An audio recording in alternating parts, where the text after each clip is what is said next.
माजी आमदार शिरीष चौधरींनी ज्या पद्धतीने एक बनावट लेटर हेड केलं आणि त्या बनावट लेटर हेडच्या आसरा घेऊन जवळपास 9 कोटी रुपये लंपास केले. आदिवासी विभागातून जो काही पैसा मिळालेला असेल तो वेगळ्याच जनसमुदायाकरता त्यांनी वापरला किंवा त्याची प्रशासकीय मान्यता त्यांनी बदललेलं प्रामुख्याने एक गुन्हा दाखल झालेला आहे.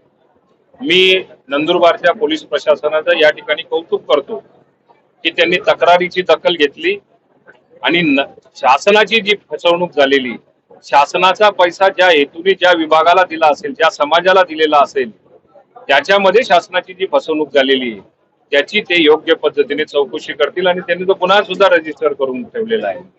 मला हे म्हणायचंय की आता समजा जर का पोलिसांनी उच्च कारवाई चांगल्या पद्धतीने जर का केली असेल तर आता मात्र अटक व्हायला दिरंगाई का होते?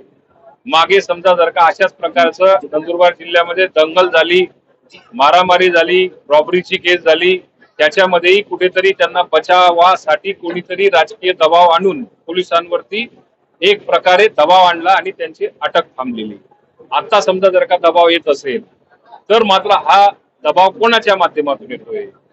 आताच त्यांनी नगरपालिकेच्या दृष्टिकोनातून समजा शिंदे साहेबांबरोबर शिवसेनेमध्ये प्रवेश केला असेल तर मला आत्मविश्वास आहे की शिंदे साहेबांना असे लांडे लबाड लुच्चे 2 नंबरचे धंदे करणारे माणसं कधीच चालत नसतात आणि शासनाचा फसवणूक करून पैसा वळवणारा लुटणारा माणूस तर शिंदे साहेबांना कधीच चालत नसतो.